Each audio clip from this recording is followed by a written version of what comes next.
से आ रहा हूं आप लोगों के बीच में। इन लोगों ने मेरे को जेल में डाल दिया। ऊपर वाले की कृपा है, लेकिन मेरे ऊपर वाले का चमत्कार हुआ और मेरे को आपके बीच में आने का आज मौका मिल गया। सुप्रीम कोर्ट ने मेरे को 20 दिन दिए हैं। अंदर बहुत याद आई आप लोगों की, मैंने बहुत मिस किया आप लोगों को। मुझे पता है आप बहुत प्यार करते हो मेरे को, मैं भी आपको बहुत प्यार करता हूं। दोस्तों, मैं सोच रहा था इन्होंने मेरे को जेल में डाला, मेरा कसूर क्या है? मेरा कसूर क्या है? मैं एक छोटा सा आदमी हूं, छोटी सी हमारी पार्टी है, 2 राज्यों में है, पंजाब में, दिल्ली में। ये तो बहुत ताकतवर लोग हैं। मेरे जैसे आदमी से इनको क्या समस्या है? मैं सोच रहा था मेरा कसूर क्या है? मेरा कसूर ये है कि मैंने आपके बच्चों के लिए अच्छी शिक्षा का इंतजाम कर दिया। सही है कि नहीं है? मेरा कसूर ये है कि मैंने आपके बच्चों के लिए स्कूल बनवाए, मैंने आपके बच्चों का भविष्य बनाया।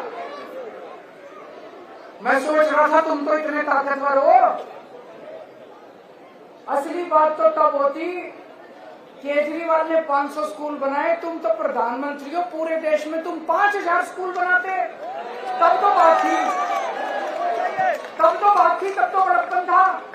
तुम केजरीवाल ने 500 स्कूल बनाए, इसको जेल में डाल दो और स्कूल नहीं बनाने देंगे। ये क्या बात है? ये तो गलत बात है, इससे देश की तरक्की नहीं होती। मेरा कसूर ये है कि मैंने पहले दिल्ली में 10-10 घंटे बिजली नहीं आया करती थी, मैंने आपके लिए 24 घंटे बिजली का इंतजाम करा। तुम इतने बड़े आदमी हो, तुम्हारा बड़प्पन तो तब था, तुम्हारा बड़प्पन तो तब था, तुम पूरे देश में 24 घंटे बिजली करते।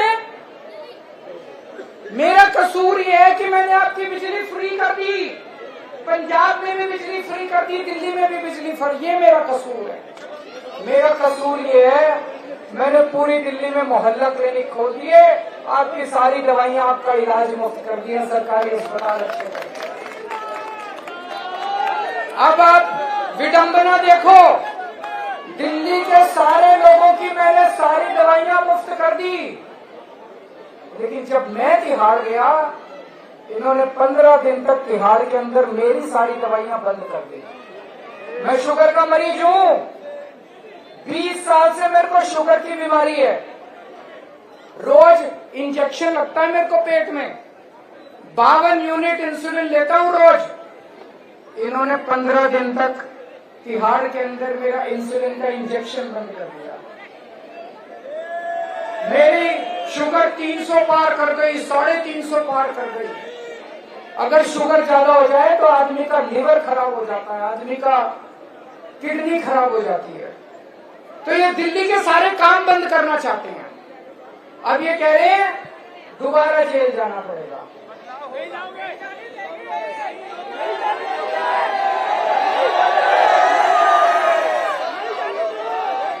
मैं दोबारा जेल जाऊंगा कि नहीं जाऊंगा ये आपके ऊपर है।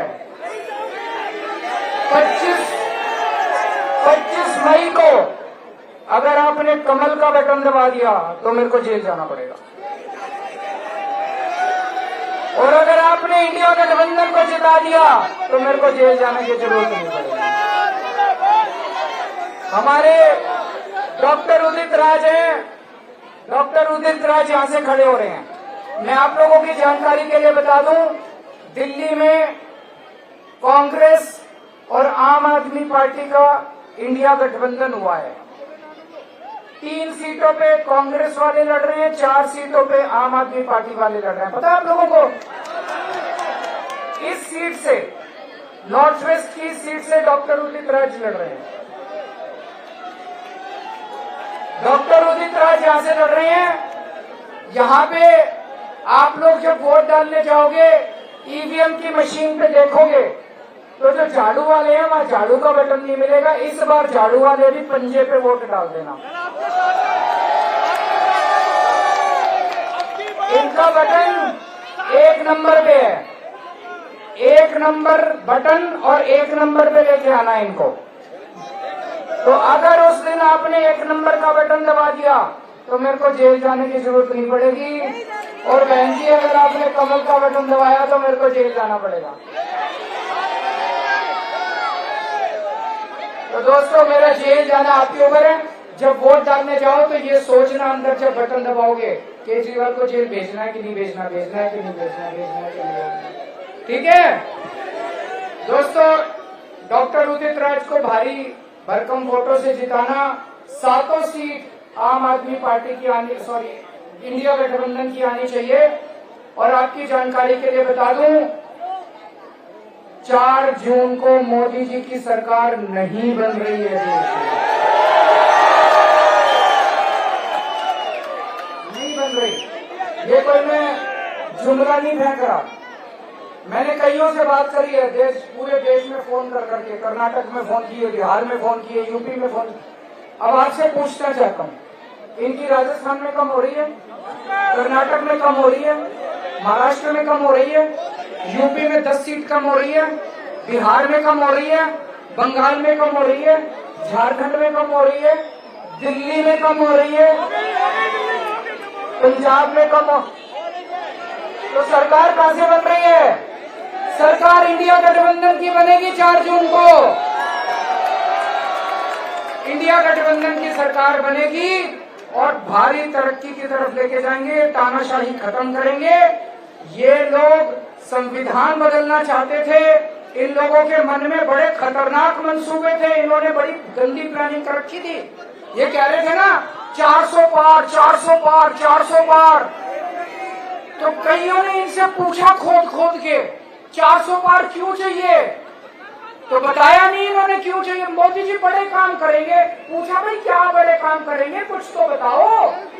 तो अंदर से पता चला मोदी जी रिजर्वेशन खत्म करेंगे। Modi ji OBC, SC, ST, इनका सबका रिजर्वेशन खत्म करने के लिए इनको 400 पार चाहिए। आज इनको 250 के टोटे पड़ रहे हैं। दोस्तों अपना देश महान देश है, अपने देश को बर्बाद करना चाहते हैं। बाबा साहब अम्बेडकर शानदार संविधान लिख के गए थे, उस संविधान को खत्म करना चाहते हैं ये लोग। उसको बचाने की जिम्मेदारी एक एक आदमी के ऊपर है, आप लोगों के ऊपर है। दोस्तों केजरीवाल तो बहुत छोटा सा आदमी है, मैं जेल जाऊं ना जाऊं ये मैटर नहीं करता, ये मैटर करता है कि देश का संविधान बचना चाहिए और उसको बचाने की जिम्मेदारी एक एक आदमी के ऊपर है, आपके ऊपर। भारत माता की। वोट डालने सारे जाना, सारे वोट डालने जाना। धूप बहुत है, लेकिन ये सोचना ये सबसे बड़ा देशभक्ति का काम है। ये चुनाव मामूली चुनाव नहीं है। अगर ये चुनाव गलती से भी ये लोग जीत गए, अगला चुनाव नहीं होगा भाई साहब, फिर देश में चुनाव होने बंद हो जाएंगे, तानाशाही आ जाएगी हमारे देश। भारत माता की।